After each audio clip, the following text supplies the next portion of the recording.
I call Helen Morgan to make her maiden speech. Thank you, Madam Deputy Speaker.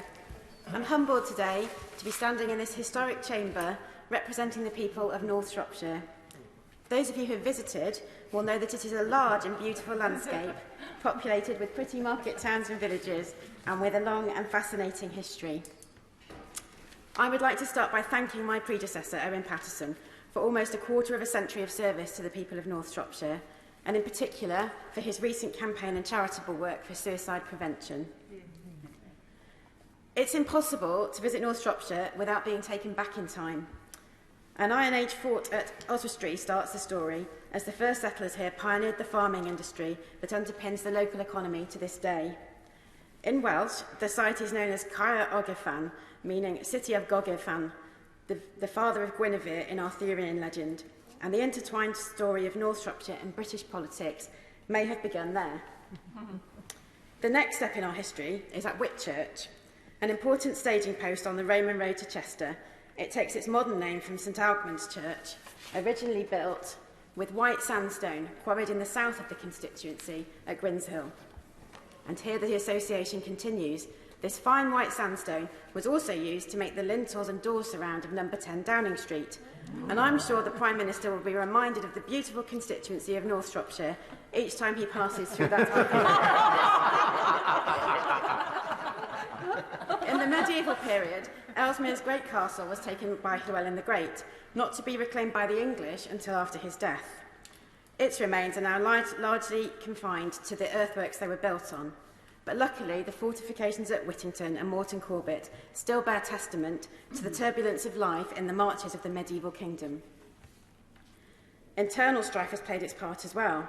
In the early stages of the Wars of the Roses, the Yorkist army thundered past Market Drayton and through North Shropshire, eager to link up with reinforcements in Ludlow after its victory at nearby Blore Heath. In the Civil War, the residents of Wem, the town closest to my home, proved that the communities of North Shropshire are not just decent and resilient, but occasionally radical. It was the first town in Shropshire to declare for the parliamentarians in the Civil War. The troops garrisoned in the town had not completed their wooden defences and had only 40 musketeers to hold their position in 1643 when the Royalist army approached. The Royalists, complacent and confident in victory, approached from Solshen to the east. But the legend has it that the women of Wem rallied to the parliamentarian cause and the garrison held. So it seems that while I am the first woman to represent this area in Parliament, I'm continuing a fine tradition of women in North Shropshire defending our democracy. I am reminded of the brave women of Wem when I consider the impact of this bill. I am sure that colleagues on both sides of this House would agree that our democracy, which has evolved over hundreds of years and since the 17th century largely peacefully, should be protected at all costs.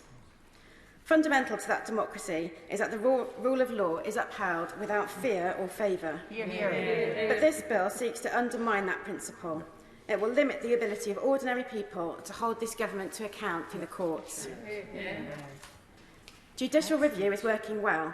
It is a powerful tool for individuals to enforce their rights and stop governments from overstepping their powers. That's it. Abolishing carte judicial review, for example, would remove a safeguard when tribunals make mistakes in cases where the stakes are often extremely high for the people involved. It is completely unjustified and a backward step.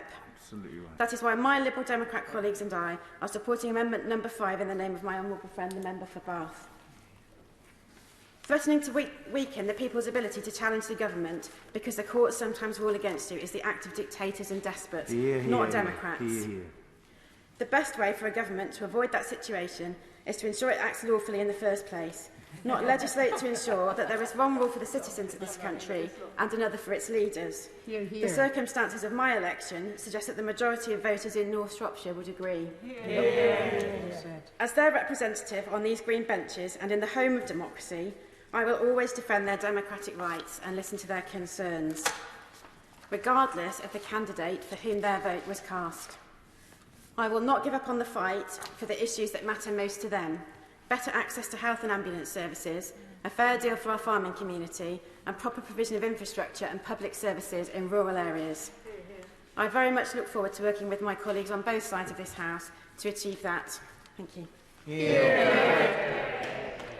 Well, I congratulate the Honourable Lady